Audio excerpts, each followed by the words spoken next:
મિત્રો અત્યાર સુધી આપણે જે 4 લેક્ચર્સનો અભ્યાસ કર્યો એની અંદર આપણે વર્ણ વ્યવસ્થાની વાત કરી કે જે કક્કો કહીએ છીએ એ, સંજ્ઞાની વાત કરી, સર્વનામની વાત કરી, વિશેષણ જોયા, ક્રિયા વિશેષણ, કૃદંત જોયા, સંયોજક અને નિપાતનો અભ્યાસ આપણે કર્યો. એના પછી જે ચોથું લેક્ચર હતું એ છંદ. એ છંદના બે પ્રકાર છે, અક્ષરમેળ છંદ અને માત્રામેળ છંદ. એમાં આપણે અક્ષરમેળ છંદનો એક પ્રકાર છે ગણમેળ અને બીજો પ્રકાર છે સંખ્યામેળ. એમાં આપણે અક્ષરમેળ છંદના ગણમેળ પ્રકારની વાત કરી ગયા છીએ, જેમાં મેં તમને એક સૂત્ર પણ ગોખાવ્યું છે કે હે પૃષિમહ જયમન તોવંભુ અને સંજયની વાતમાન ઈત ઉજ શ્યામ શ્રમ છે, કે જેની અંદર બધા જ છંદ અક્ષરમેળ છંદ કે જે આપણે પરીક્ષામાં પૂછાય છે એવા બધા આવરી લીધા છે. પૃષિમહ એટલે પૃથ્વી, શિખરીણી, મંદાક્રાંતા અને હરિણી. જયમન એનું બંધારણ છે કે પૃથ્વીનો જ ગણ છે, શિખરીણીનો ય ગણ છે, મંદાક્રાંતાનો મ ગણ છે અને હરિણીનો ન ગણ છે. આ ચારે ચાર છંદ આપણને 17 અક્ષરના મળે છે. એ પણ ચર્ચા કરી ગયા કે તો વંભુ, તોટક, વંશસ્થ અને ભુજંગી, જેનું બંધારણ છે સંજય, એટલે કે તોટકનો સ ગણ છે, વંશસ્થનો જ ગણ છે અને ભુજંગીનો ય ગણ છે. નિવાતમાન, વાત એટલે વસંત તિલકા છે, એના 14 અક્ષર સંખ્યા મળે છે, એનું ગણ બંધારણ ત ગણથી શરૂ થાય છે. માન, માલિની છંદ છે જે 15 અક્ષરનો છે, જેનું ગણ બંધારણ ન ગણથી શરૂ થાય છે. ઈત ઉજ, ઈત અને ઉજ એ બે 11 અક્ષરના છંદ છે, જેમાં ઇન્દ્રવજ્રા અને ઉપેન્દ્રવજ્રા. ઇન્દ્રવજ્રાના 11 અક્ષર સંખ્યા છે, જેનું બંધારણ ત ગણથી શરૂ થાય છે, અને ઉજ ઉપેન્દ્રવજ્રા છે જેનું બંધારણ જ ગણથી શરૂ થાય છે, જેમાં 11 અક્ષર સંખ્યા છે. એના પછી છે શામ, શાર્દુલ વિક્રીડિત, કે જેનું બંધારણ મ ગણથી શરૂ થાય છે, એમાં 19 અક્ષર સંખ્યા છે. શ્રગધરા, તો શ્રગધરા એમાં મ ગણથી બંધારણ શરૂ થાય છે અને 21 અક્ષર સંખ્યા છે. હવે ત્યાં મિત્રો આ સૂત્ર આપણે ગોખ્યું છે, તૈયાર કર્યું છે, એકવાર ફરીથી તમારા મગજમાં એ યાદ દેવડાવી દઈશું. હવે બીજા સ્થાને આપણે જોયા હતા છંદના નિયમો, કે છંદને યાદ રાખવા માટેના મેં જે તમને નિયમો આપ્યા હતા. કયા છે? એક જોડાક્ષરનો નિયમ છે. જોડાક્ષરનો નિયમ આપણને શું કહે છે કે જો જોડાક્ષર થડકાર વાળો હોય તો જ આગળનો અક્ષર ગુરુ થાય. જો જોડાક્ષર થડકાર વગરનો હોય તો એ અક્ષર ગુરુ થતો નથી, એ લઘુનો લઘુ જ રહેશે. વિસર્ગનો નિયમ જોયો તો કે જો વિસર્ગનું ઉચ્ચારણ હથી થાય તો આગળનો અક્ષર ગુરુ થાય. જો વિસર્ગનું ઉચ્ચારણ હથી ન થાય તો આગળનો અક્ષર લઘુનો લઘુ રહે છે, ગુરુ થતો નથી. ત્રીજો નિયમ આપણે એ જોયો તો અનુસ્વારનો નિયમ, કે જો અનુસ્વાર તીવ્ર હોય તો આગળનો અક્ષર નહીં. મિત્રો આમાં જે તે મૂળાક્ષર પોતે ગુરુ બને છે, આમાં આગળના કે પાછળના અક્ષરને કોઈ લેવા દેવા છે નહીં. જો અનુસ્વાર તીવ્ર ન હોય તો જે તે મૂળાક્ષર ગુરુ બનતો નથી, એ લઘુનો લઘુ જ રહે છે. તો આ જે 6 નિયમની ચર્ચા આપણે કરી ગયા છીએ, તો આ બધી જ ચર્ચા અનુસાર આપણે ગણમેળ છંદ શીખ્યા છીએ. હવે આપણે એવો જ એક બીજો પ્રકાર છે અક્ષરમેળ છંદનો, એ આજે અભ્યાસ કરવાનો છે, કે જોઈએ સંખ્યામેળ છંદ. મિત્રો સંખ્યામેળ છંદ આપણને બે મળે છે, એક મનહર અને બીજો અનુષ્ટુપ. હવે પરીક્ષાની વાત કરીએ તો તમને એવું થશે કે બેન આમાં તો બધા જ છંદ સંખ્યાના આધારે જ ગણાય છે, તો બધા સંખ્યામેળ ન ગણાય. હા, તમે ત્યાં સાચા છો, બધા જ છંદ ત્યાં સંખ્યામેળ ગણી શકાય, પણ એ જે ગણમેળ છંદ તરીકે આપણે ગણીએ છીએ એમાં ફક્ત ને ફક્ત આગળના 3 અક્ષર અલગ કરીને આપણે એને ગણમાં વિભાજિત કર્યા છે. જ્યારે મનહર અને અનુષ્ટુપ છંદમાં એવું કોઈ ગણ બંધારણ નથી, એમાં ફક્ત ને ફક્ત અક્ષરોની જે આપણી સંખ્યા છે એના આધારે જ આપણે એને અનુસરીએ છીએ, માટે એને સંખ્યામેળ છંદ કહે છે. તો આ મનહર અને અનુષ્ટુપ છંદ વિશે આપણે વિશેષ ચર્ચા અહીંયા જોઈએ કે મનહર છંદ. મિત્રો મનહર છંદની અક્ષર સંખ્યા આપણને મળે છે 16 + 15 = 31. આ છંદની અંદર એના પ્રણેતા છે દલપતરામ, કે આ છંદની રચના કોને કરેલી છે? દલપતરામે કરી છે. મિત્રો સુધારક યુગની અંદર જ્યારે છંદની રચના થઈ, શરૂઆત થઈ, ગુજરાતી ભાષાની વાત કરું છું, બાકી છંદ તો સંસ્કૃત વ્યાકરણમાં છે જ, સંસ્કૃતમાંથી ગુજરાતી વ્યાકરણની અંદર છંદ ઉતરી આવ્યા છે. તો સુધારક યુગની અંદર દલપતરામ એવો એક નિયમ બાંધી દે છે, છંદ શીખ્યા પછી એ પોતાનો આગવો છંદ પણ રચે છે, એનું નામ આપે છે મનહર છંદ. આ દલપતરામ આપણને મનહર છંદનું નામ આપે છે. દલપતરામે ચોપાઈ છંદની પણ રચના કરી છે અને સોરઠો છંદ પણ રચ્યો છે, પણ એની વિશેષ રજૂઆત કયા છંદમાં રહી છે? મનહર છંદની અંદર. આ દલપતરામ અને નર્મદ બંને સુધારક યુગના છે. તો નર્મદે જાણ માટે કહી દઉં કે નર્મદે પણ મહાકાવ્ય રચ્યું છે વીરવૃત્ત છંદની અંદર, તો એ પણ આપણને ધ્યાન હોવું જોઈએ. મનહર છંદની અંદર એની ઘણી બધી કાવ્ય રચનાઓ મળે છે, જેમ કે ઊંટ કહે, નમેલી ડોશી. આ જે રચનાઓ છે દલપતરામની આપણને મનહર છંદમાં જ મળે છે. હવે મિત્રો, પરીક્ષાની અંદર એકવાર પ્રશ્ન પૂછાઈ ચૂક્યો છે કે મનહર છંદનું બંધારણ કેટલા અક્ષરનું છે?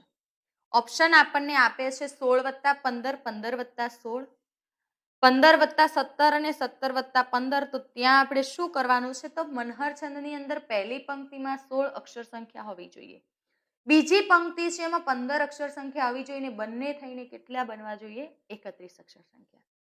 બીજું તમને ખાસ કહું કે કદાચ જે સળંગ કાવ્ય આપેલું છે, એનું એક કાવ્ય છે સળંગ, કે પોલું છે તે બોલ્યું એમાં તેશી કરી કારીગરી, સાંબેલું વગાડે તો હું જાણું કે તું શાણો છે.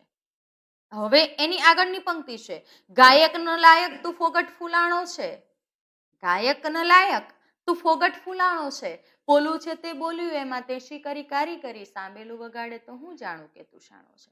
આ વાત કરીએ ત્યારે, તો એ વાત કરીએ ત્યારે ત્યાં ઘણી વખતે 15+16 આપણને ત્યાં મળે છે.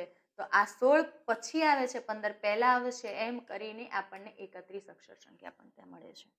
ઓકે, આગળ જોઈએ. એના ઉદાહરણો જોઈએ કે ઊંટ કહે આ સભામાં વાંકા અંગવાળા ભૂંડા, ભૂતળમાં પશુ અને પક્ષીઓ અપાર છે. હવે મિત્રો યાદ રાખજો, મનહર છંદની અંદર 31 સંખ્યા હોવી જોઈએ, બરાબર, પણ એમાં એક શોર્ટ ટ્રીક આપી દઉં કે 2 પંક્તિ ફરજિયાત. શું કે છે? 2 પંક્તિ ફરજિયાત. દલપતરામ દેખાય, 2 પંક્તિ ફરજિયાત, તો ત્યાં તમે મનહર છંદ લખી શકો. જો ઊંટ કહે આ સભામાં વાંકા અંગવાળા ભૂંડા, તો એની અક્ષર સંખ્યા ગણો કેટલી છે? 1, 2, 3, 4, 5, 6, 7, 8, 9, 10, 11, 12, 13, 14, 15 અને 16. પહેલી પંક્તિમાં 16 છે તો ત્યાં તરત જ અનુષ્ટુપ લખી નહીં દેવાનો, કારણ કે 2 પંક્તિ આપણને આપેલી છે. બીજી પંક્તિની અક્ષર સંખ્યા 16 થાય છે કે 15 થાય છે, આપણે ચેક કરવું જ પડે. પહેલી પંક્તિમાં 16 અક્ષર છે, બીજી પંક્તિમાં ગણીએ કેટલા અક્ષર છે? 1, 2, 3, 4, 5, 6, 7, 8, 9, 10, 11, 12, 13, 14 અને 15. બીજી પંક્તિની અંદર મને 15 અક્ષર સંખ્યા મળે છે. હવે આ 15 અક્ષર સંખ્યા મળતા 16+15 બરાબર 31 અક્ષર સંખ્યા મળે છે, માટે કયો છંદ હોય? મનહર છંદ. બીજું કે આ મનહર છંદમાં દલપતરામ એના પ્રણેતા છે, તો આ કાવ્ય પંક્તિ દલપતરામની છે મિત્રો, તો તમે તે અક્ષર ગણો કે ન ગણો, એ ઉદાહરણ મનહર છંદનું જ થવું જોઈએ. કહે દલપતરામ રાજ અધિરાજ સુણો, રૂડી ગુજરાતી વાણી રાણીનો વકીલ છું. દેખાયો દલપત શું કહે છે? કહે દલપતરામ રાજ અધિરાજ સુણો. ક્યારે બોલે છે આ દલપતરામ કાવ્ય પંક્તિ? તો મિત્રો કાવ્ય પંક્તિ એ દલપતરામ જ્યારે ખંડેરાવ રાજાના દરબારમાં જાય છે ને એ ખંડેરાવ રાજા એને પૂછે છે કે તમારી ઓળખ આપો, ત્યારે એ ઓળખ આપતા દલપતરામ ઉચ્ચારે છે કે કહે દલપતરામ રાજ અધિરાજ સુણો, રૂડી ગુજરાતી વાણી રાણીનો વકીલ છું. ગુજરાતી વાણી જે મારી ભાષા છે એની વકીલાત હું કરતો વકીલ છું, એ આપે છે.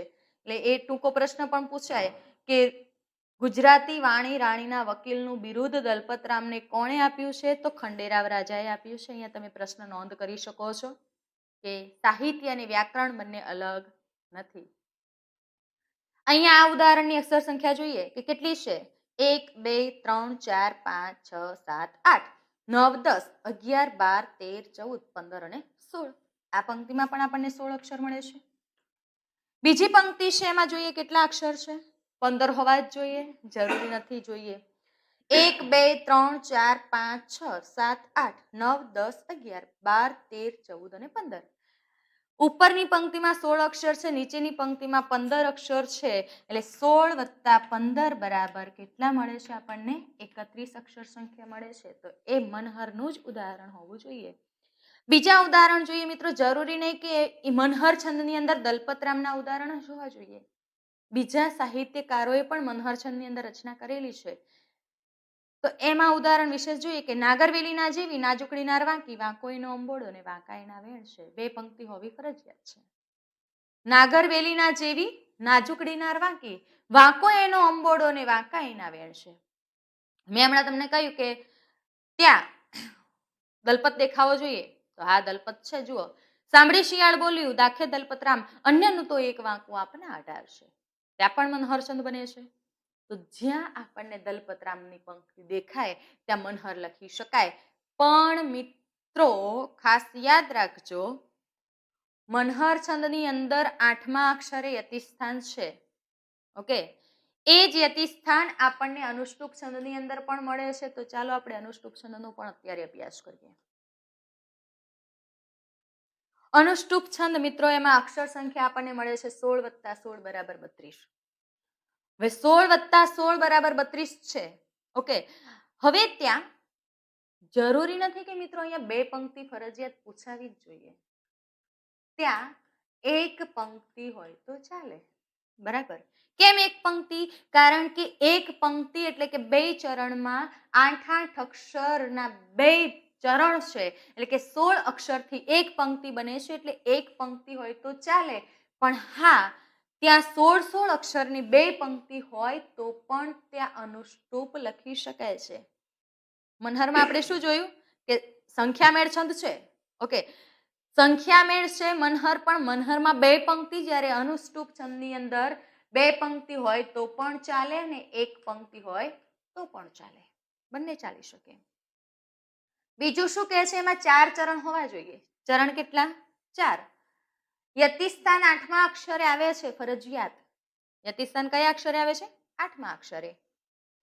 અહીંયા એક નિયમ એવો પણ કહે છે, જોઈએ આગળ શું કહે છે અનુષ્ટુપ. એનું ઉદાહરણ છે કે જુઓ, છાયા તો વડલા જેવી, ભાવતો નંદના સમ. હવે મારે જે તમને નિયમ સમજાવવો છે, અહીંયા એક તમને વાત કરી છે કે 16 અક્ષર છે, બરાબર 32 છે, એવા 4 ચરણ છે, એમાં 8મા અક્ષરે યતિસ્થાન છે. યતિ એટલે અટક સ્થાન. અહીંયા શું કહે છે? અહીંયા હવે એ નિયમ છે કે તમે અક્ષર સંખ્યા ગણી મિત્રો, 16 થાય છે, કદાચ બે પંક્તિ આપી, અને એવું પણ થાય કે સાલું બે પંક્તિમાં એ માત્રા મેળ છે, અક્ષર મેળ છે, તો શું કરીશું? તો એ માટે લખી લો એક ટ્રીક છે કે 5મો, 6ઠ્ઠો અને 7મો ક્રમશઃ 3 અક્ષર પ્રથમ ચરણમાં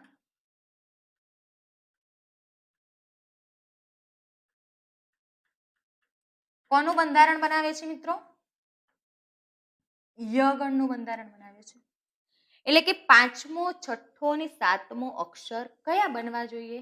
તો 5, 6 અને 7મો અક્ષર ક્રમશઃ લઘુ, ગુરુ અને ગુરુ, એટલે કે ય, મા, તાનું બંધારણ બનાવતા હોવા જોઈએ. જોઈએ એ બંધારણ અહીંયા સેટ છે. આ કયા ચરણની વાત છે?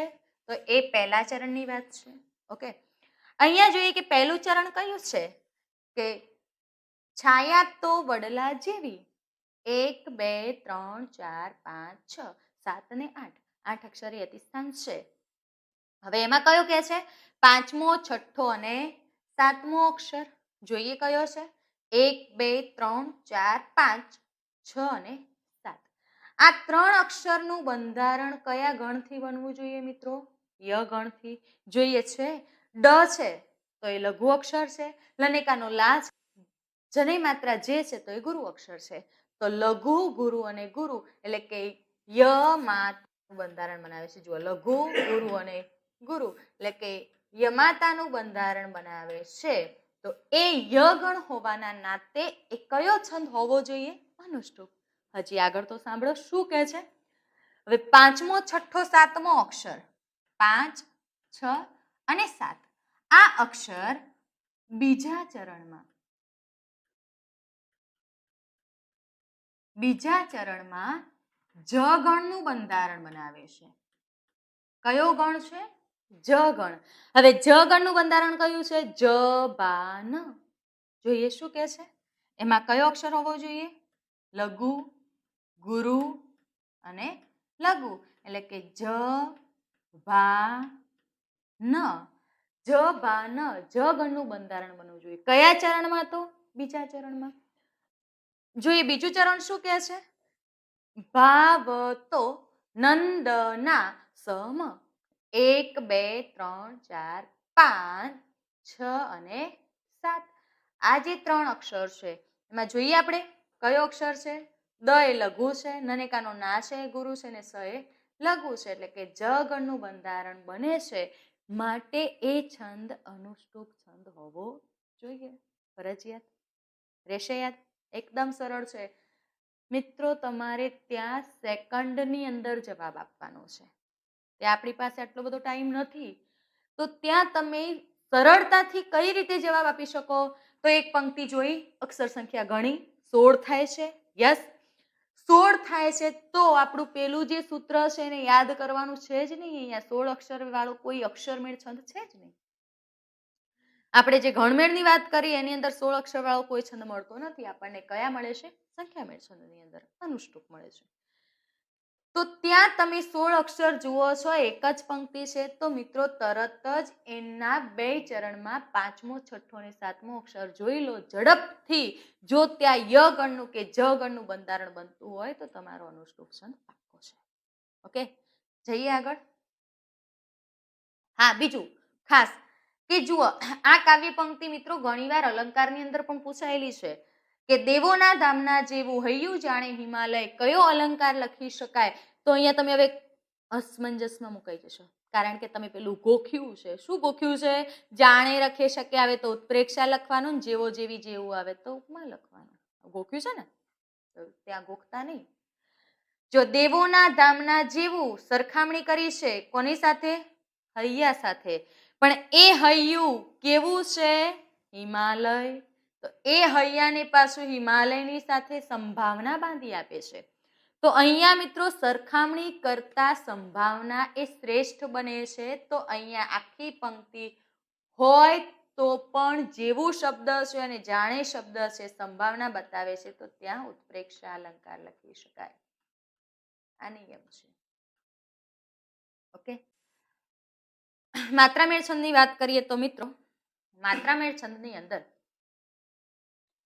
એ વાત કરીએ પહેલા મારે તમને સંખ્યામેળ અને ગણમેળ તરીકે વાત કરવી છે કે નીચેનામાંથી કયું ઉદાહરણ અલગ પડે છે. આ રીતે પણ પ્રશ્ન પૂછાય. 3 ઉદાહરણ આપણને ત્યાં ગણમેળના આપ્યા છે ને એક ઉદાહરણ આપણને સંખ્યામેળનું આપ્યું છે. કાં તો એ મનહરનું છે, કાં તો એ અનુષ્ટુપનું છે. તો એ ઉદાહરણ જે અલગ પડે છે એ આપણો જવાબ બને છે. તો અનુષ્ટુપનું ઉદાહરણ હોય અલગ પડતું હોય તો એ આપણો છંદનો જવાબ બની જાય છે. તો એ રીતે પણ પ્રશ્ન પૂછાય છે. જોઈએ આપણે વાત કરવાની છે હવે માત્રામેળ છંદની અંદર. મિત્રો ફરીથી એકવાર તમને પેલો નિયમ યાદ કરાવું કે કવિ દલપતરામે જે કહ્યું છે એ. એમને શું કહ્યું છે યાદ છે? કે છંદ એ કાવ્યનું માપ છે અને કાવ્ય હંમેશા લય અને તાલ સાથે ગાઈને રજૂ થાય. મિત્રો તાલ એ માત્રામેળ છંદનું એક ઉત્તમ પાસું છે કે જેમાં લઘુ અક્ષર માટે 1 તાલ અને ગુરુ અક્ષર માટે 2 તાલ રજૂ થાય છે. એની અંદર પ્રાસ મળતો આવવો જોઈએ. પ્રાસ ક્યારે આવે? એની અંદર તાલ હોય, લય હોય તો જ ત્યાં પ્રાસ મળતો આવે. તો એવા છંદની આપણે વાત કરવાની છે. પહેલો છંદ આપણને ચોપાઈ મળે છે.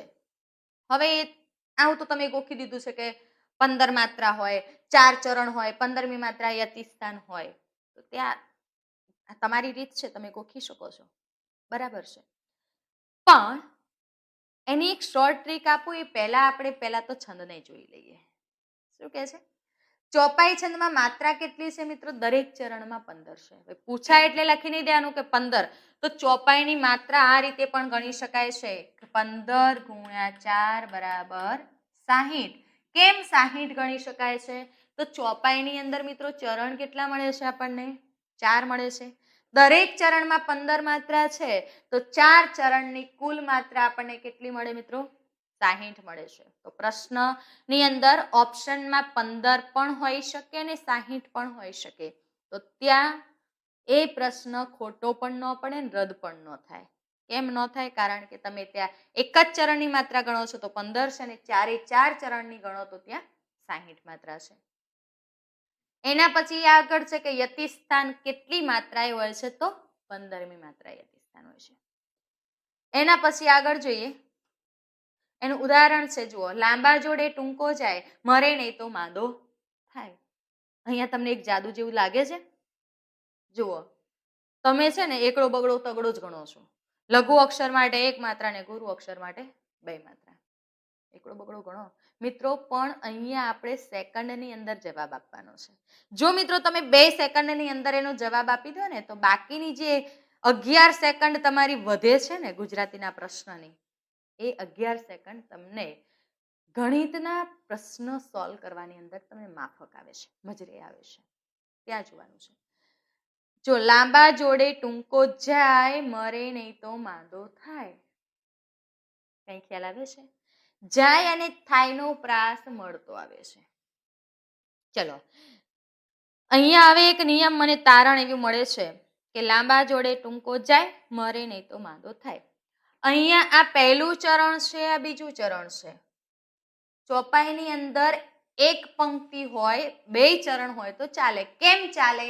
કારણ કે દરેક ચરણમાં કેટલી માત્રા છે? 15 માત્રા છે. શું કહે છે? જાય અને થાય બંનેનો પ્રાસ મળતો આવે છે. નોટ કરવું હોય તો કરી દો.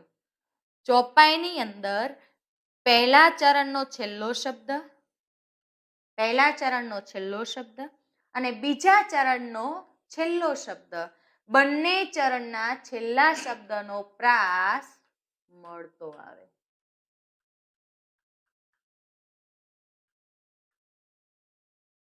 થઈ ગયું યાદ? હવે જો એની માત્રાઓ ગણીએ કે ગુરુ અક્ષર માટે કેટલી માત્રા છે? 2 માત્રા છે. તો 2, 2 4, 2 6, 2 8, 2 10, 2 12, 13 14 અને 1 15 માત્રા થઈ ગઈ. ઓકે, તો ત્યાં તમે ચોપાઈ લખી શકો. આ જ રીતે એના બીજા ઉદાહરણ જુઓ. હવે હું બોલું તમારે ઓળખવાના છે ચોપાઈ છંદ છે કે નહીં.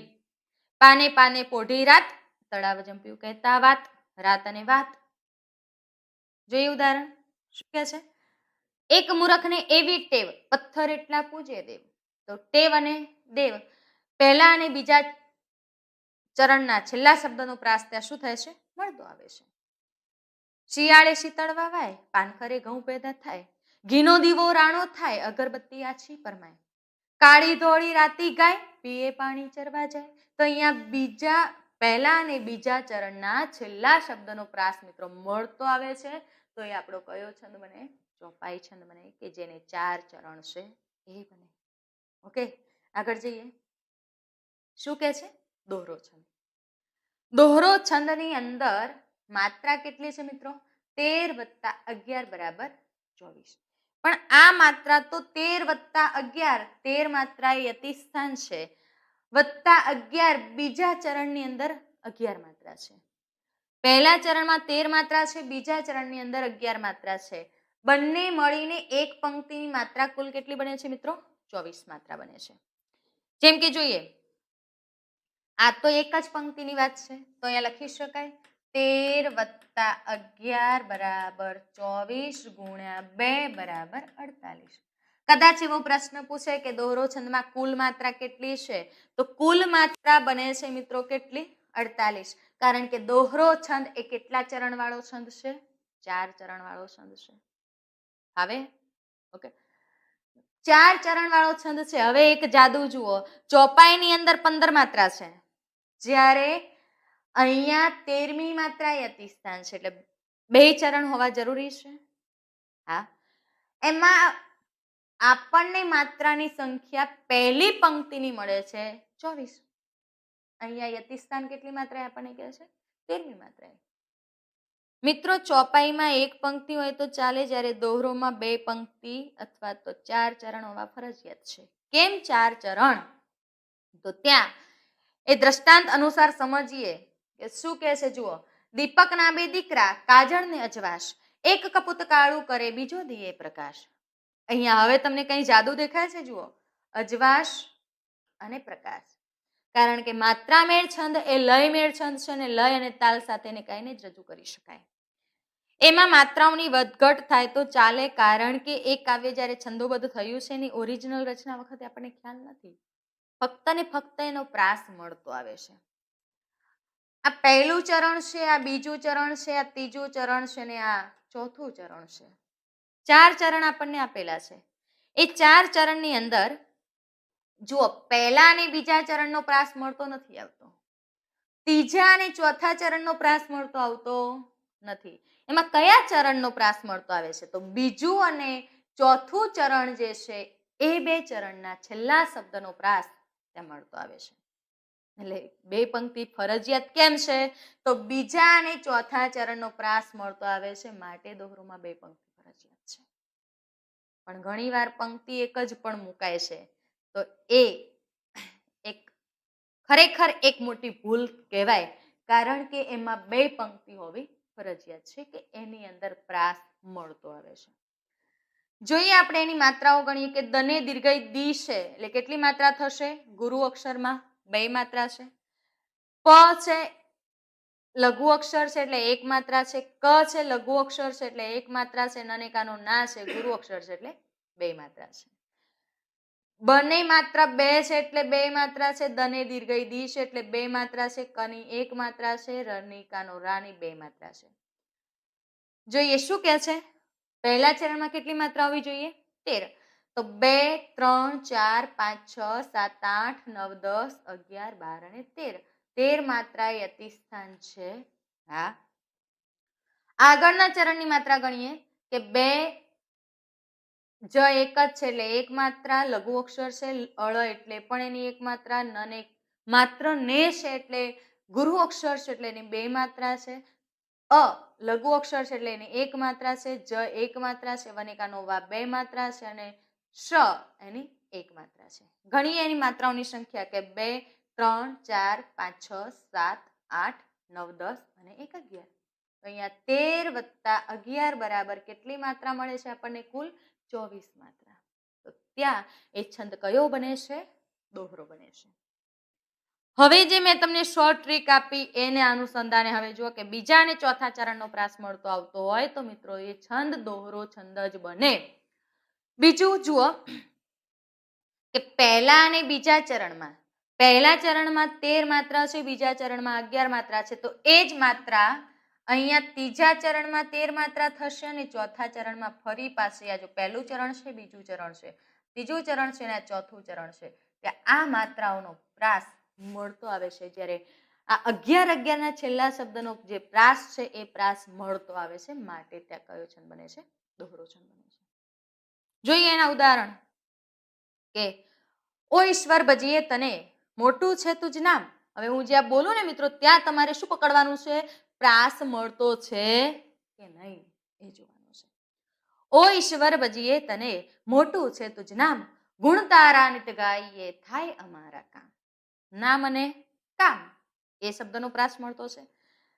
જોજો બીજું ઉદાહરણ, નમતાથી સૌ કોરી જે નમતાને બહુમાન, સાગર ને નદીઓ ભજે છોડી ઊંચા સ્થાન. બહુમાન અને સ્થાનનો પ્રાસ મળતો છે. ડુંગર કેરી ખીણમાં ગાંભુ નામે ગામ, ખેતી કરતો ખંતથી પટેલ પાંચો નામ. નામ અને ગામનો પ્રાસ મળતો છે. એમાં વચ્ચે કોઈ પ્રાસ મળતો નહીં આવે મિત્રો, તમે ધ્યાનથી જોશો તો તમને ખ્યાલ આવશે. તસ્કર ખાતર પાડવા ગયા વણિકને દ્વાર, ત્યાં ભીત તૂટી પડી ચોર દબાયા ચાર. દ્વાર અને ચારનો પ્રાસ મળતો છે. તો દોહરોની અંદર બીજા અને ચોથા ચરણના છેલ્લા શબ્દનો પ્રાસ જો મળતો આવતો હોય તો ત્યાં દોહરો છંદ બને છે. બીજું ઉદાહરણ રજૂ કરું કે કરતા જાર કરોડિયો, ભોંય પડી પછડાય, વણ તૂટેલે તાંતડે ઉપર ચડવા જાય. તો જાય અને થાયનો પ્રાસ છે. એમ ઉદાહરણ બીજું એક આપું કે અતિ ભલો નહીં બોલવું, અતિ ભલો નહીં ચૂપ, અતિ ભલે નહીં વરસવું, અતિ ભલે નહીં ધૂપ. ધૂપ અને ચૂપ એ બંનેનો પ્રાસ મળતો છે. તો જ્યાં બીજા અને ચોથા ચરણનો પ્રાસ મળતો આવતો હોય તો મિત્રો ત્યાં દોહરો છંદ છે. હવે રાગની વાત કરીએ તો ચોપાઈ અને દોહરો.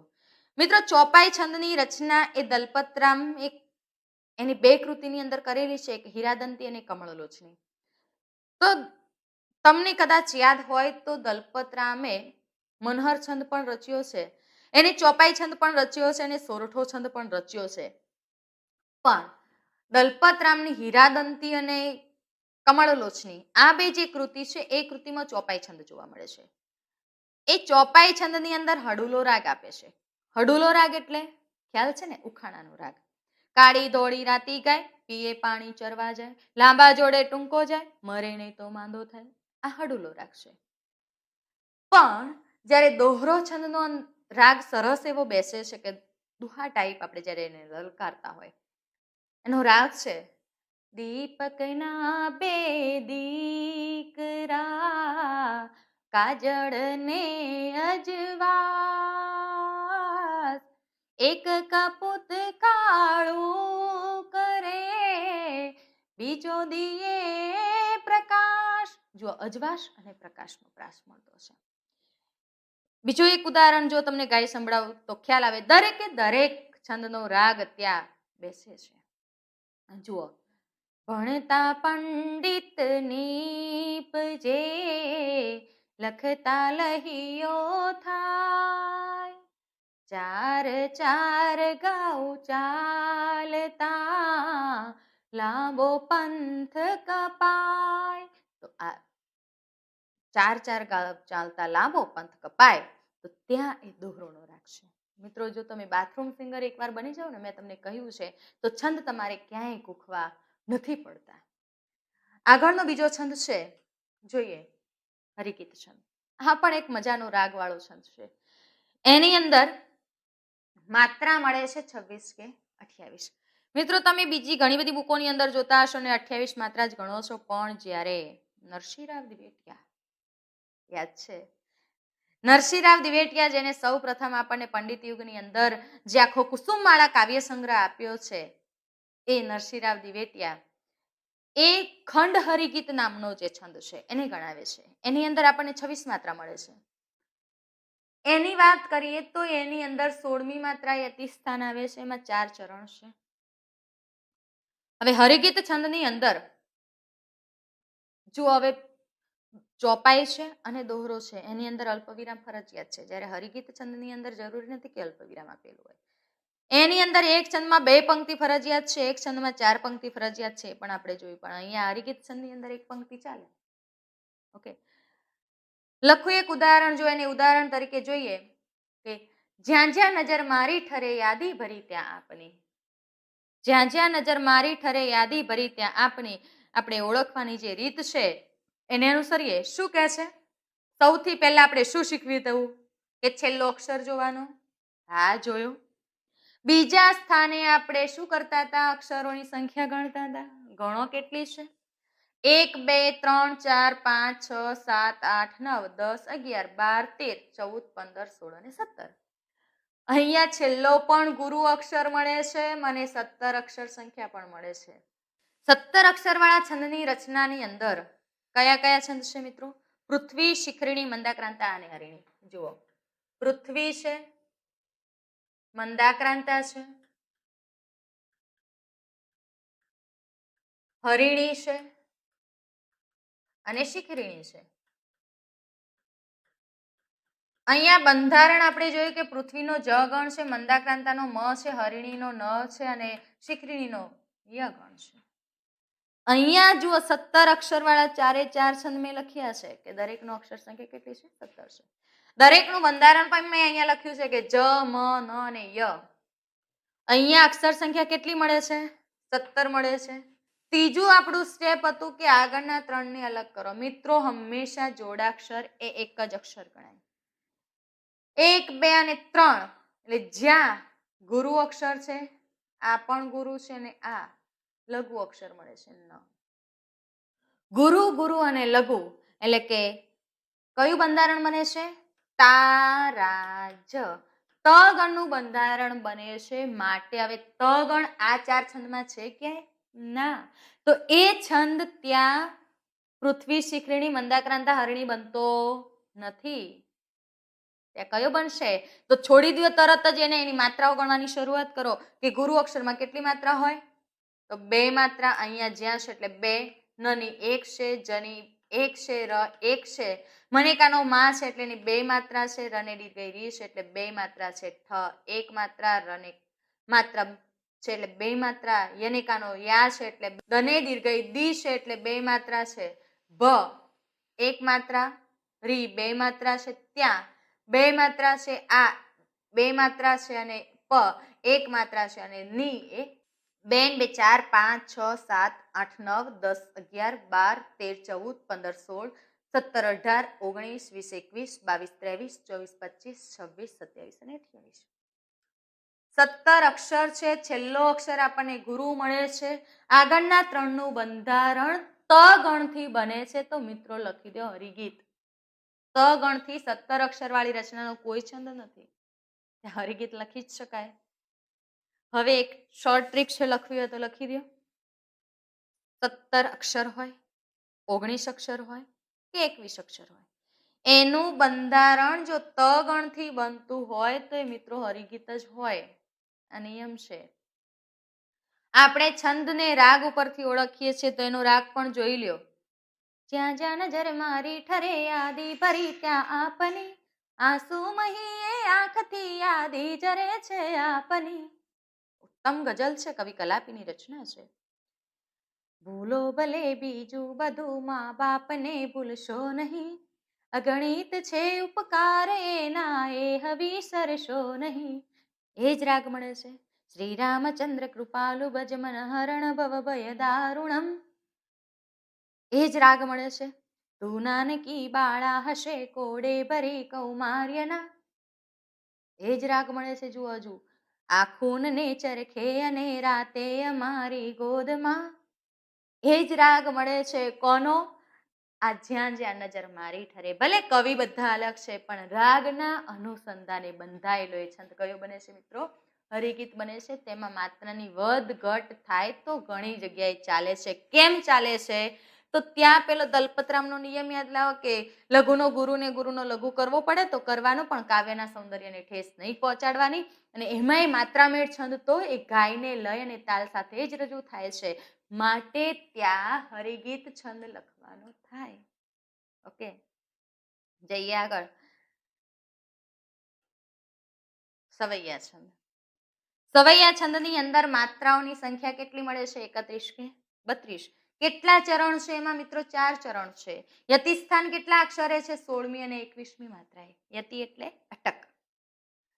એનું ઉદાહરણ જોઈએ. અંતરની એરણ પર કોની પડે હથોડી ચેતન રૂપ. જો અહીંયા સિસ્ટમ તો એ જ મિત્રો કઈ કે છેલ્લો અક્ષર જુઓ, બીજા ક્રમે અક્ષરોની સંખ્યા ગણો અને ત્રીજા ક્રમે શું કરવાનું છે? આ સ્ટેપ જુઓ. આગળના ત્રણને અલગ કરો. હવે જુઓ, છેલ્લો અક્ષર છે. અક્ષરોની સંખ્યા જોઈએ કેટલી છે? 1 2 3 4 5 6 7 8 9 10 11 12 13 14 15 16 17 18 19 20 અને 21. 21 અક્ષર સંખ્યા મળે મિત્રો. હવે 21 અક્ષર સંખ્યા હોય ને ઓપ્શનમાં શ્રગધરા સવૈયા બે હોય તો શ્રગધરા લખી દેવાનું? ના, એવી ભૂલ ક્યારેય નહીં કરવાની. ત્યાં શું કરશો? આગળના ત્રણને અલગ કરવાના નિયમ કરવાનો છે. અંતર. અત્તર બોલાય કે અંતર? અંતર બોલાય તો અનુસ્વારની તીવ્રતા છે તો એ ગુરુ અક્ષર છે એટલે ગુરુ છે. ત લઘુ છે અને ર એ લઘુ છે. એટલે કયું બંધારણ બને છે? જો અહીંયા ભાનસ. ભ ગણનું બંધારણ બને છે. કયું બંધારણ બને છે? ભ ગણનું. ભ ગણનું બંધારણ બનતા શ્રગધરામાં આપણે કયા છંદનું બંધારણ બને છે? શ્રમ. 21 અક્ષર સંખ્યા હોય ને એ બંધારણ મ ગણથી થતું હોય. અહીંયા એ બંધારણ મ ગણથી થતું નથી. તો હવે ત્યાં કયો લખવાનો? શ્રગધર લખાય? ન લખાય. હવે એની માત્રા ગણો તરત જ.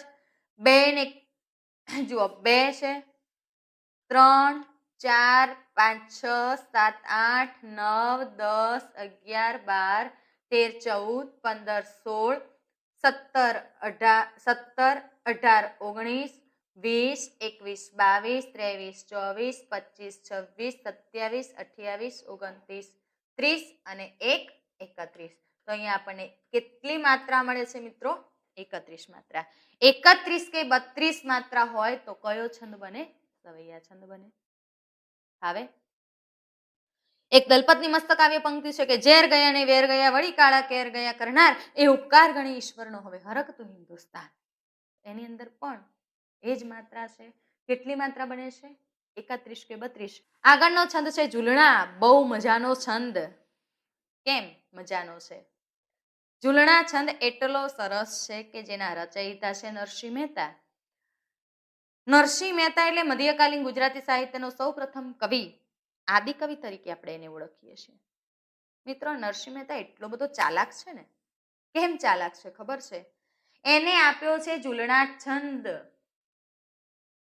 પણ એ ઝૂલણા છંદની એને રચના એવી કરી છે ને આજ સુધી કોઈ કવિ એની અંદર પગ પેસારો પૂરેપૂરો કરી શક્યો નથી. કેમ નથી કરી શક્યો? તો એની રચના જ એવી છે. ઝૂલણા. હા, કવિ અરદેશર ખબરદાર છે.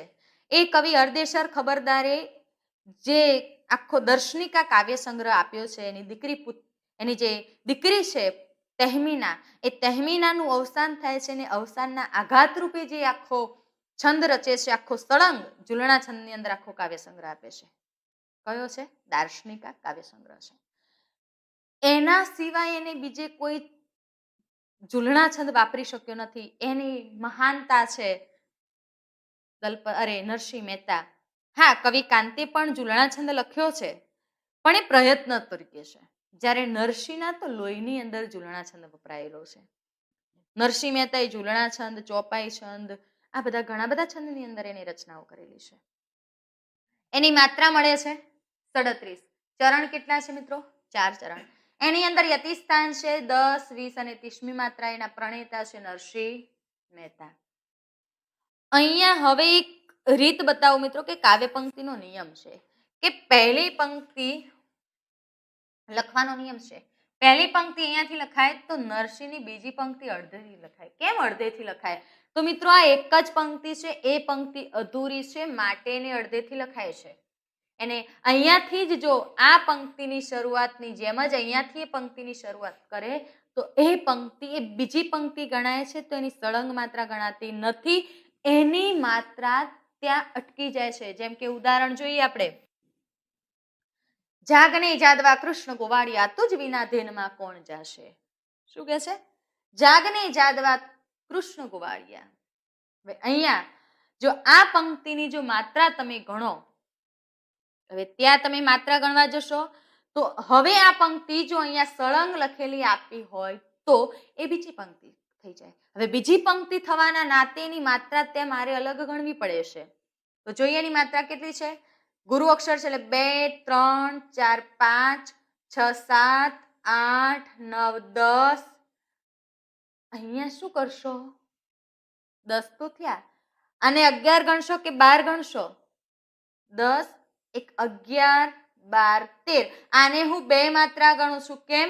કારણ કે કૃષ્ણ થડકો લાગતો નથી. જોડાક્ષર હોવાના નાતે પોતે ગુરુ છે, પણ થડકો લાગતો નથી, એટલે કૃ આગળનો લઘુનો લઘુ રહેશે. શ્ણ પોતાની માત્રા 2 ધરાવે છે.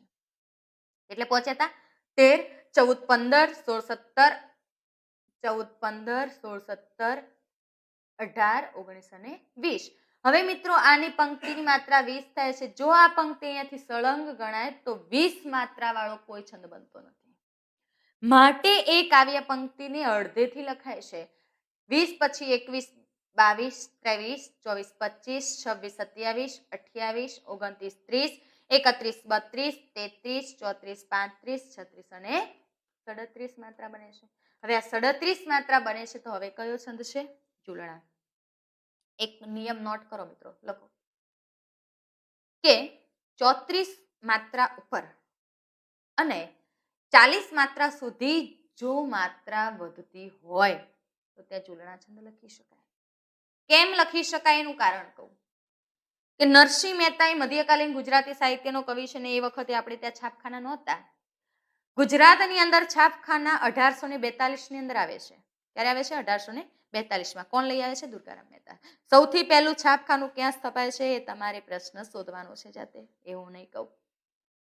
હવે ત્યાં છાપખાનાની ક્રાંતિ દુર્ગારામ મહેતા લઈ આવ્યા આ નરસિંહ તો મધ્યકાળનો કવિ છે, દુર્ગારામ મહેતા એ સુધારક યુગનો કવિ છે, વચ્ચે 450 વર્ષનો સમયગાળો છે. 400 વર્ષ 450 વર્ષથી જે સાહિત્ય કંઠોપકંઠ સચવાતું છે, તો એ કંઠોપકંઠ સચવાયેલું સાહિત્ય હવે નરસિંહ મહેતાએ આ જ કાવ્ય પંક્તિની વાત કરું કે નરસિંહ મહેતાએ તું નથી મૂક્યું અને મારો રાગ ન આવે તો હું ત્યાં તું મૂકી દઉં છું. જોઈએ ઉદાહરણ તરીકે, જાગને જાદવા કૃષ્ણ ગોવાળિયા તુજ વિના દેનમાં કોણ જાશે. અહીંયા નરસિંહ મહેતાએ તું નથી મૂક્યું, પણ જો મારે રાગ નથી આવતો તો હું ત્યાં મારો એક શબ્દ વધારાનો મૂકી દઉં છું. જોજો હવે સાંભળજો, જાગને તું જાદવા કૃષ્ણ ગોવાળિયા તુજ વિના દેનમાં કોણ જાશે. જુઓ, રાગ એના એ છે, પણ નરસિંહ મહેતાએ ત્યાં તું નહોતો મૂક્યો, હવે હું ત્યાં તું મૂકી દઉં તો એ તુંની માત્રા મને એક માત્રા વધી જાય. એના અનુસંધાને આ નિયમ તમને કહું છું કે ત્યાં જો એકાદ અક્ષર વધઘટ થાય તો ત્યાં તમે રાગને આધારે, ગાયનને આધારે, એના લય અને તાલને આધારે તમે ઝૂલણા છંદ લખી શકો છો. ઓકે, તો આ હતા આપણા છંદ. મિત્રો, અહીંયા છંદનું આપણું આખું ચેપ્ટર જે છે, જેમાં આપણે ગણમેળ છે, સંખ્યામેળ છે અને માત્રામેળ છે, દરેકે દરેક છંદને વિગતવાર અભ્યાસ કર્યો છે. તો ચોક્કસ તમને હવે છંદની અંદર કોઈ ક્ષતિ નહીં જણાતી હોય તો આ સાથે આપણે છંદને અહીંયા પૂર્ણ કરીએ છીએ. મિત્રો, હવે આપણે એક એવા નવા પોઈન્ટ ઉપર જવાના છીએ, અનુગ અને નામયોગી. તો અનુગ અને નામયોગી એટલે શું કહેશો અનુગને નામયોગીને? તો મિત્રો, અહીંયાથી લખી રાખો તમારી નોટબુકમાં કે અહીંયાથી સમાસ શીખવાની તમારી શરૂઆત થઈ જશે. સમાસ, યસ, તમે ખોટું નથી સાંભળ્યું. કેમ સમાસની શરૂઆત? તો મિત્રો, એક જેમ આપણે છંદ શીખવા માટે કક્કો શીખવો જરૂરી છે, મેં તમને યાદ કરાવ્યું હતું પહેલા જ લેક્ચરની અંદર કે કક્કો એટલો બધો મહત્વનો છે કે જો કક્કો ન આવડે ને તો છંદ ન આવડે.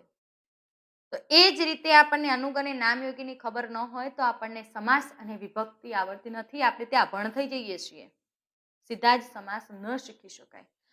તો અનુગ અને નામયોગી એટલે શું? તો અનુગ એટલે શું ને નામયોગી એટલે શું? સીધી જ વાત.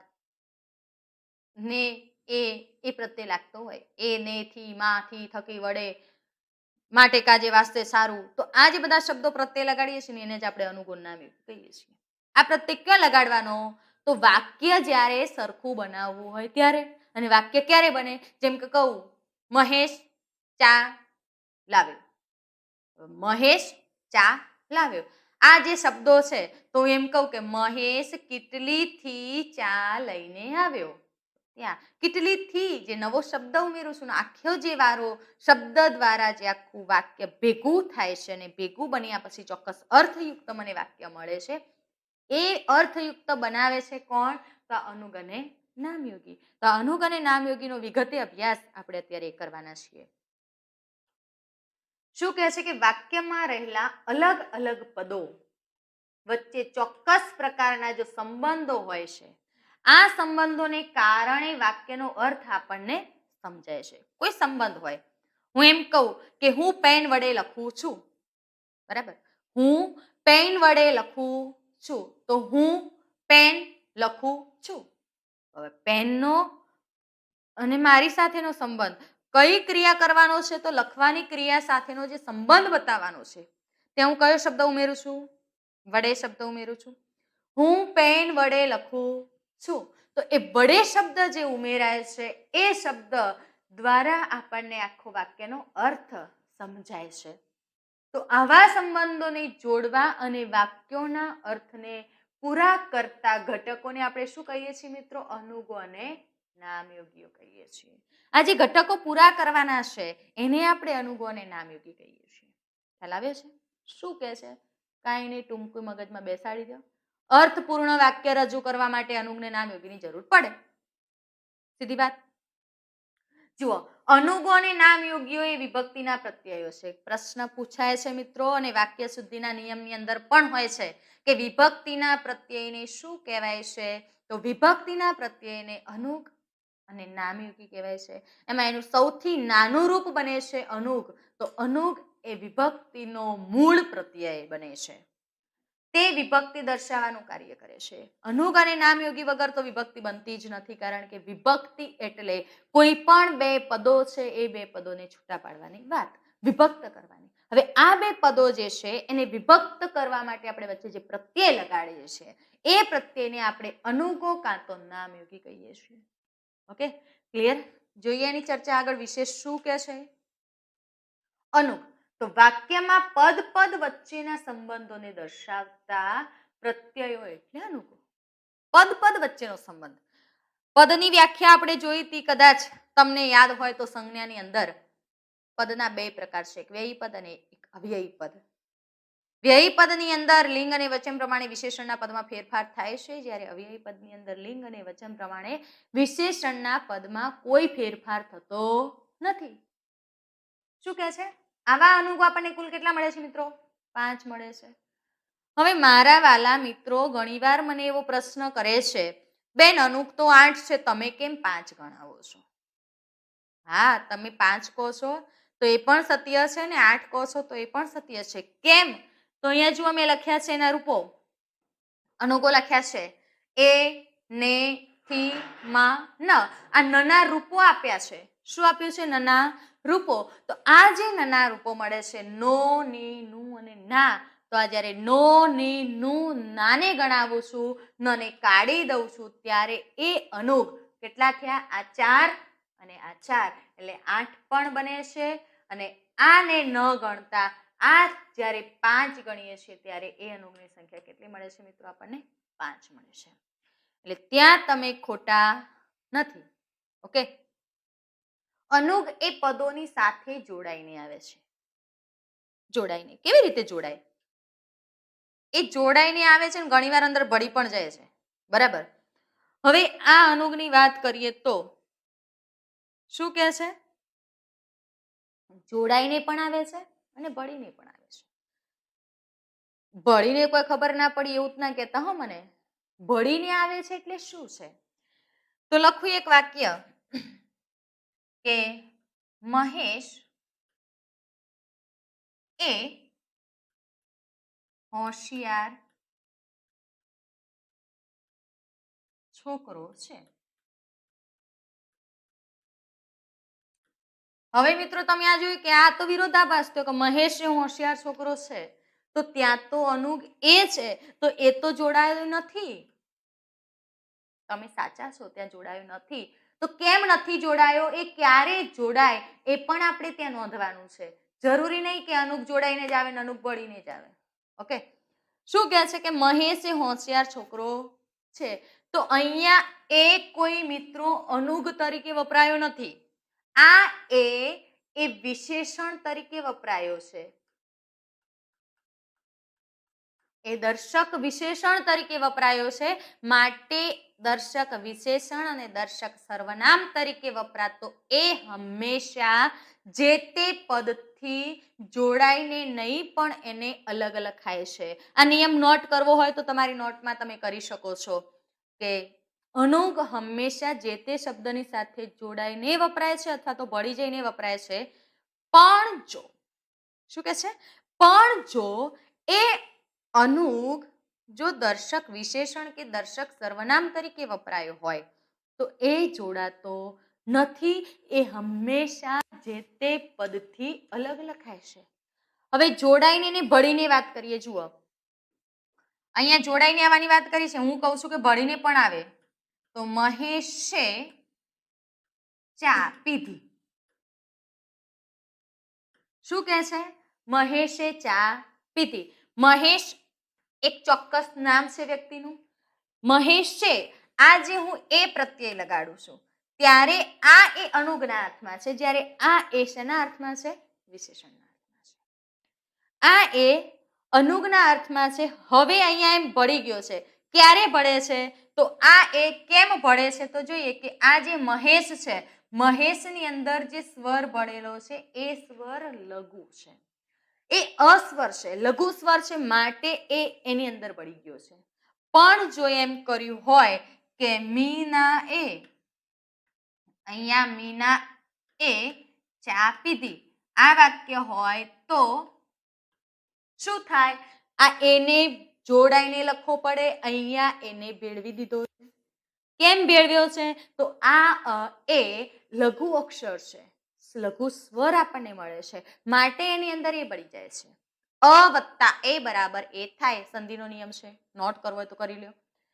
મીના એ ચા પીધી, તો મીના એ, અહીંયા એ જ્યારે હું ભેળવી દઉં તો અહીંયા શું થઈ જાય? મીનો થઈ જાય. તો અર્થનો અનર્થ થઈ જાય. મીના એ ચા પીધી, મીનો ચા પીધી. તો મીનો કરું ત્યારે હીરો ચા પીવે? ન પીવે.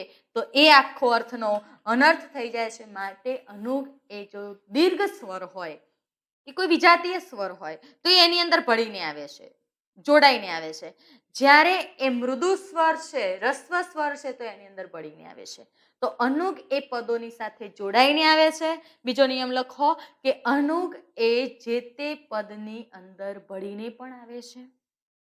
આગળ જોઈએ. ઉદાહરણ છે, જુઓ. રામ રાવણ માર્યો. તો આ શબ્દો છે. એક શબ્દ છે રામ, બીજો શબ્દ છે રાવણ અને ત્રીજો શબ્દ છે માર્યો. આ શબ્દને જ્યારે મારે વાક્યમાં પ્રયોગ કરવું છે તો જુઓ લખ્યું છે રામ એ રાવણને માર્યો, રામે રાવણને માર્યો. તો આ વાક્ય ચોક્કસ અર્થપૂર્ણ આપણને મળે છે. તો અનુગનું મતલબ શું છે? તો કોઈ પણ શબ્દો છે તો એ શબ્દોને જોડવા માટે ચોક્કસ અર્થપૂર્ણ રીતે આપણે રજૂ કરી શકીએ છીએ. તો એ એનું મુખ્ય કાર્ય ત્યાં બને છે. આગળ જોઈએ નામયોગી. નામયોગી કોને કહીશું મિત્રો? માટે ગાજે વાસ્તે સારું, આ બધા નામયોગી છે, બરાબર. અનુગ અને નામયોગીનો મિત્રો એક તફાવત પડે છે. અનુગ કુલ 5 છે, બરાબર. અનુગ કુલ 5 છે. એની સરખામણીમાં નામયોગી અઢળક છે, ઘણા બધા છે.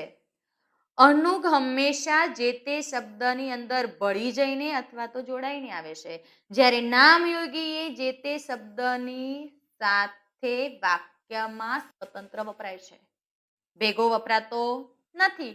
અનુગ ઘણીવાર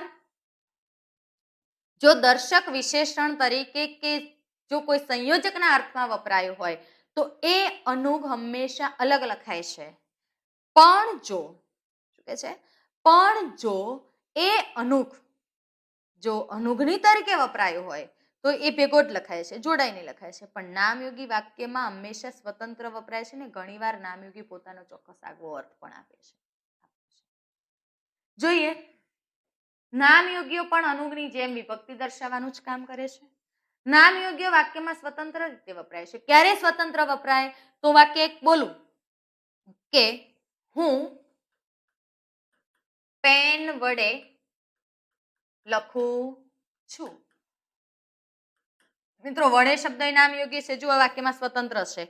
પણ જો હું એમ લખું કે હું પેનથી લખું છું, હું પેનથી લખું છું, તો અહીંયા શું કહે છે?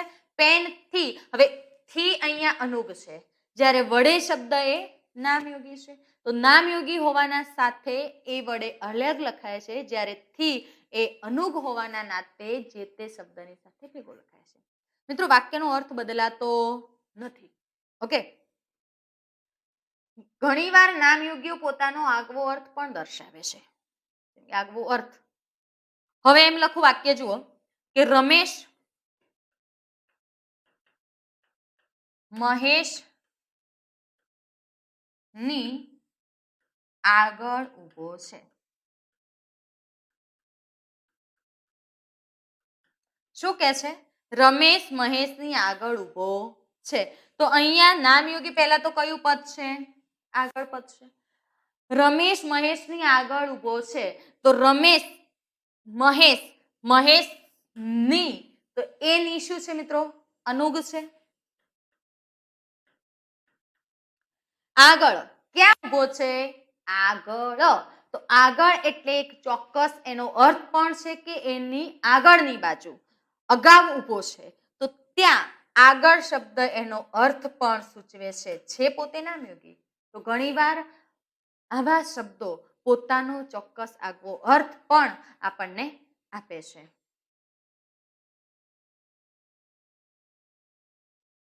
જોઈએ આગળ. જો અહીંયા નામયોગી મેં ઘણા બધા લઈ લીધા છે. કયા છે?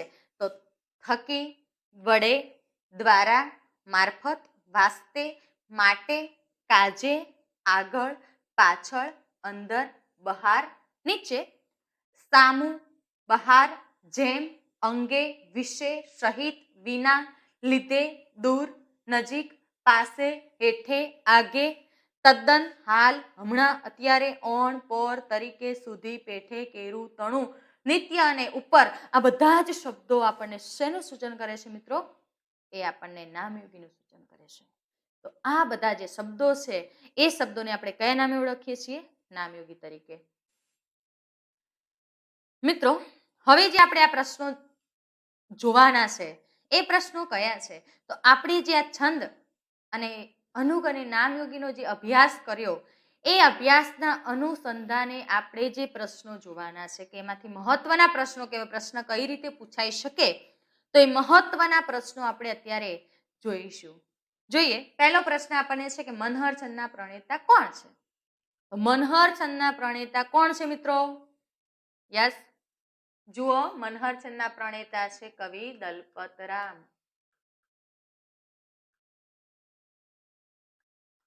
આગળનો પ્રશ્ન છે સંખ્યામેળ છંદ કેટલા છે ને કયા કયા? તો મિત્રો, સંખ્યામેળ છંદ આપણને બે મળે છે. કયા કયા છે? તો કેટલા છે? બે. કયા કયા છે? તો મનહર અને અનુષ્ટુપ. મનહર છંદમાં કેટલી અક્ષર સંખ્યા છે? તો 16 + 15 બરાબર 31 છે, જ્યારે અનુષ્ટુપની અંદર 16 + 16 બરાબર 32 છે. મિત્રો, મારે તમને અહીંયા એક ખાસ કહેવું છે કે જ્યારે જોડાક્ષર આપ્યો હોય એ જોડાક્ષરને તમારે ધ્યાનથી જોવાનો છે. જોડાક્ષરને ક્યારેય ખેંચી તાણીને લાંબો કે ટૂંકો કરવાનો નહીં. કેમ નહીં કરવાનો? તો અહીંયા તમે જોઈ શકો છો કે આમાં 31 અક્ષર સંખ્યા છે, આમાં 32 છે. જો તમે જોડાક્ષરને ખેંચી તાણીને લાંબો કરી દીધો તો 31 ના બદલે 32 સંખ્યા થઈ જાય, તો તમારો ત્યાં આખો છંદ બદલાઈ જાય અને છંદ બદલાવાના નાતે આપણો 1 માર્ક્સ ત્યાં જતો રહેશે. આગળનો પ્રશ્ન છે અનુષ્ટુપ છંદમાં કેટલી અક્ષર સંખ્યા છે? તો અનુષ્ટુપ છંદમાં 16 + 16 બરાબર 32 અક્ષર સંખ્યા છે. આગળનો પ્રશ્ન છે કે ઝૂલણા છંદના પ્રણેતા કોણ છે? તો ઝૂલણા છંદના પ્રણેતા છે નરસિંહ મહેતા.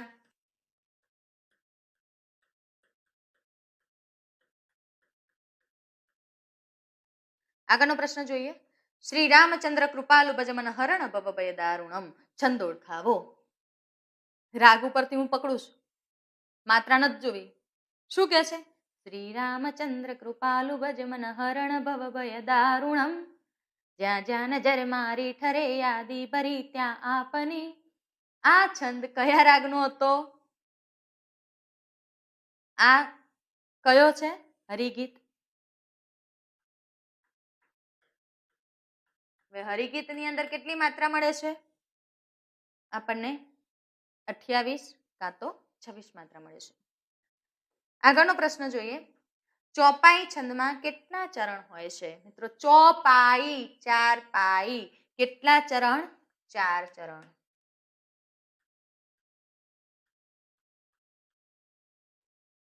આગળનો પ્રશ્ન છે પાને પાને પોઢી રાત તળાવ જંપ્યું કહેતા વાત. ઓળખી લ્યો, કયો છે? રાત અને વાત.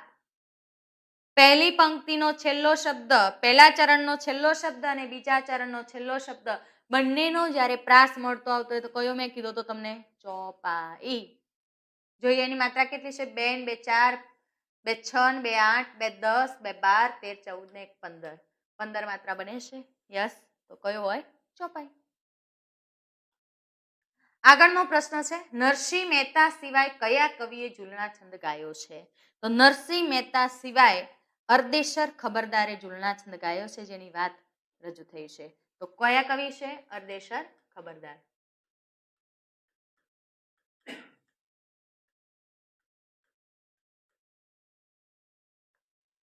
આગળનો પ્રશ્ન છે અનુગો કુલ કેટલા છે?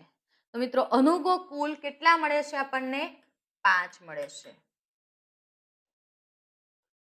આગળનો પ્રશ્ન જોઈએ વિભક્તિના પ્રત્યયને શું કહેવાય છે? તો વિભક્તિના પ્રત્યયને અનુગ કહેવાય છે. આગળનો પ્રશ્ન છે મૌલિકે ગૃહ કાર્ય કર્યું વાક્યમાં અનુગ શોધો.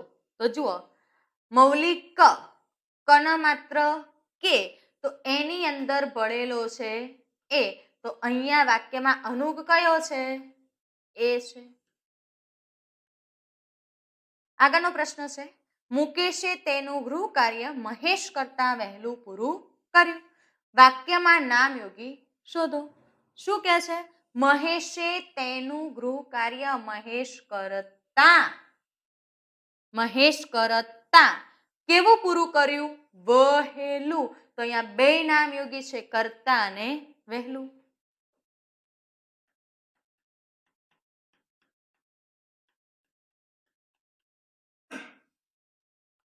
એના પછી આગળનો પ્રશ્ન છે પિતાજી હાર્વી માટે રમકડા લાવ્યા વાક્યમાં નામયોગી શોધો. જુઓ લાવ્યું કોણ? પિતાજી. મળ્યા કોને? હાર્વીને. તો એ બંને વચ્ચેનો સંબંધ બાંધવા માટે શું લાગેલું છે? માટે. કોના માટે લાવ્યા? હાર્વી માટે. તો માટે શબ્દ એ શું બને છે? નામયોગી.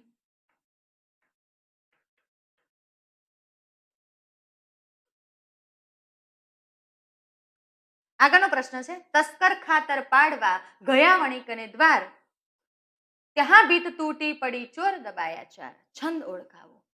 શું કહે છે? જુઓ હવે તમે અહીં જોઈ શકો છો દ્વાર અને ચાર. પહેલા ચરણનો છેલ્લો શબ્દ બીજા ચરણનો છેલ્લો શબ્દ અને ચોથા ચરણનો છેલ્લા શબ્દનો પ્રાસ જ્યારે મળતો આવતો હોય ત્યારે કયો છંદ થાય? આપણે જોયો છો કે દોહરો. બેસે છે ને? યસ. આગળનો પ્રશ્ન છે નાગરવેલીના જેવી નાજુકડીનાર વાંકી વાંકો એનો અંબોડો ને વાંકા એના વેણ છે. કયો છંદ છે? જુઓ નાગરવેલીના જેવી વચ્ચે મને ક્યાંય અલ્પવિરામ આપ્યું નથી, ક્યાંય મને એવી ઓળખ નથી આપી કે પ્રાસ મળતો આવે છે ના. તો હવે શું કરીશું? અક્ષરોની સંખ્યા ગણો 1 2 3 4 5 6 7 8 9 10 11 12 13 14 15 16. કેટલા મળે છે? 16. 1 2 3 4 5 6 7 8 9 10 11 12 13 14 15. એકમાં 15 છે ને એકમાં 16 છે, તો 15 અને 16 થતા હોય તો કેટલી સંખ્યા થાય? 31. તો કયો છંદ બને આપણો? મનહર છંદ બને. આગળનો પ્રશ્ન છે ઝુમે ચમેલી વાયુ સંગ ખોરે એનો મધુર ઉમંગ વેલી જબકી સોહ્યું આપ સુગંધ ખોરે મહેક્યો તાપ. છંદ ઓળખાવો. શું કહે છે? વાયુ સંગ અને ઉમંગ આ બને દાબ. બે પ્રાસ મળતા આવે છે તો કયો છંદ હોય મિત્રો? ચોપાઈ. આગળનો પ્રશ્ન છે જલાવી જાતને ધૂપ સુવાસિત બધું કરે. છંદ ઓળખાવો. જુઓ જલાવી જાતને ધૂપ અક્ષર સંખ્યા ગણો કેટલી છે? 1 2 3 4 5 6 7 8 9 10 11 12 13 14 15 અને 16. 16 અક્ષર સંખ્યા થતી હોય તો એક જ છંદ આપણને મળે છે. કયો છે? અનુષ્ટુપ. આ છંદ બનશે અનુષ્ટુપ. આગળનો પ્રશ્ન છે રાજા તરફથી તેને વર્ષાસન આપવામાં આવ્યું વાક્યમાંથી નામયોગી શોધો. જો શું છે? રાજા તરફથી રાજા વર્ષાસન આપવામાં આવ્યું. તો તરફથી શબ્દ એ શું બને છે? નામયોગી બને છે. તો અહીંયા નામયોગી કયો છે? તરફથી.